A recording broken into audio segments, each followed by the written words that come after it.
আপনারা জানেন যে আমরা 27শে ডিসেম্বর থেকে এই ধর্ণা অবস্থান চালাচ্ছি। বিভিন্ন কর্মসূচি আমরা সময়ে সময়ে নিয়েছি এবং যেহেতু আমাদের এই পুরো ব্যাপারটা কোর্ট যেভাবে চলছে তার সঙ্গে সঙ্গে সামঞ্জস্যপূর্ণভাবে আমাদেরকে এগোতে হচ্ছে। তো আপনারা জানেন যে আমরা হয়তো এবার উঠে যেতাম, কিন্তু এখন আগের দিন মানে গত দিন আমাদের কোর্টের যে হিয়ারিং, সেই হিয়ারিং পর্বে আমাদের অপোনেন্ট যে লয়ার, যিনি আমাদের যে নিয়োগ পদ্ধতি, এই নিয়োগ পদ্ধতি এবং প্রক্রিয়ার উপরে বেশ কিছু প্রশ্ন চিহ্ন তুলেছেন। অর্থাৎ একটা প্যানেলকে ক্যান্সেল করতে গেলে যে জায়গায় হস্তক্ষেপ করতে হয় এবং যে অ্যালিগেশন গুলোকে প্রতিষ্ঠিত করতে হয় উনি কিন্তু সেগুলো করার চেষ্টা করেছেন। তার মানে কি সেগুলো সর্বৈব সত্য? না, সেগুলো সর্বৈব সত্য নয়। কিন্তু সেটা যে সর্বৈব সত্য নয় তার মানে উপযুক্ত প্রমাণ এবং উপযুক্ত তথ্য রয়েছে এসএসসির কাছে। কিন্তু খুব দুর্ভাগ্যজনক হলেও সত্যি যে স্কুল সার্ভিস কমিশনের যিনি লয়ার ছিলেন তিনি তৎক্ষণাৎ, আমি বলছি তৎক্ষণাৎ, তিনি যে জবাবটা দিতে পারতেন, যা জিজ্ঞাসা করার পরেও তিনি কিন্তু হাতড়ে বেড়াচ্ছিলেন এবং জিজ্ঞাসার উত্তরটা পাচ্ছিলেন না। অবশেষে আমাদের লয়ারের তৎপরতায় তিনি সেই জিনিসটাকে ক্লিয়ার করলেন। এরকম একটা পর্যায়ে আমরা আছি এবং এরপরে অর্থাৎ 10 তারিখে আমাদের নতুন আর একটা হিয়ারিং, অর্থাৎ সেই হিয়ারিং এ মূল আর একজন যিনি আমাদের অপোনেন্ট মনিন্দর সিং তিনি বলবেন এবং পাশাপাশি সিবিআইও বলবেন। আর তারপরে আসবে আমাদের রিজয়েন্ডার। কিন্তু এই রিজয়েন্ডার পর্বে স্কুল সার্ভিস কমিশনের ভূমিকা অত্যন্ত গুরুত্বপূর্ণ, অত্যন্ত গুরুত্বপূর্ণ।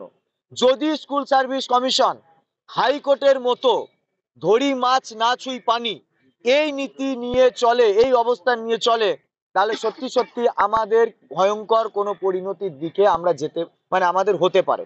কিন্তু যখন আমরা দেখছি যে আমাদের আর কোনো পথ নেই, তখন আমাদের কাছে শেষ পথ আমাদেরকেই তৈরি করতে হচ্ছে। এক তো আমরা এই আন্দোলন এখন তুলছি না, আমরা এই আন্দোলন চালাচ্ছি এবং আমরা বেশ কয়েকটা কর্মসূচি রাখছি, কাল থেকে ধারাবাহিকভাবে রাখছি। আজকেই সূচিগুলো তৈরি করব আমরা। প্রথমত, আমরা যদি এই প্যানেলটা ক্যান্সেল হয়ে যায় আমাদের পুরো পরিবারটাই সম্পূর্ণরূপে রাস্তায় আসবে।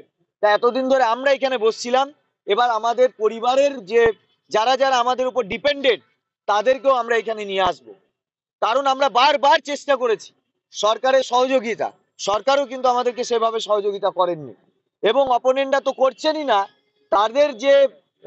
তাদের যে স্ট্যান্ড হওয়া উচিত সেটাও হচ্ছে না, উপরন্তু আমাদেরকে নিয়ে একটা ভয়ঙ্কর রাজনীতি করা হচ্ছে। তা আমরা কাল থেকে এইটা যেমন করব, পাশাপাশি আমরা মাস মুভমেন্টের দিকেও যাব এবং ভয়ঙ্কর মাস মুভমেন্টের দিকে যাব।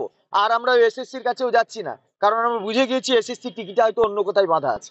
তো আমরা এবার অন্যদিকে যেতে চাইছি, কারণ আমরা সেই সহযোগিতা পাইনি এতদিন ধরে। আর আমরা গোটা কলকাতা জুড়ে এই 10 তারিখের আগে পর্যন্ত নানান রকমের ক্যাম্পেনিং এবং কর্মসূচি নেব।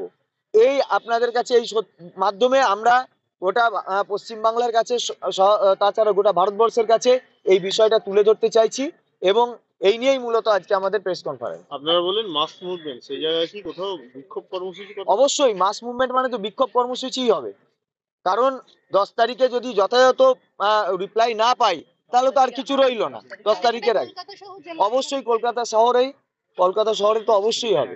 আচ্ছা, পরবর্তী শুনানি রয়েছে আপনাদের 10 তারিখ, কিন্তু 10 তারিখ থেকে মাধ্যমিক পরীক্ষা শুরু হবে, সেখানে আপনারা কিভাবে কি করবেন? অবশ্যই আমরা যেহেতু একটা শিক্ষক আমরা এবং মাধ্যমিক পরীক্ষা তার প্রতি আমাদের একটা দায়বদ্ধতা আছে, কিন্তু 10 তারিখ তো এখনো এসে যায়নি।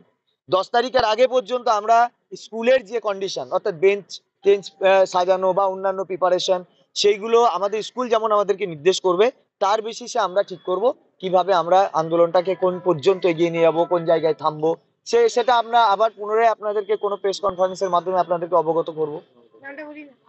মেহবুব মন্ডল।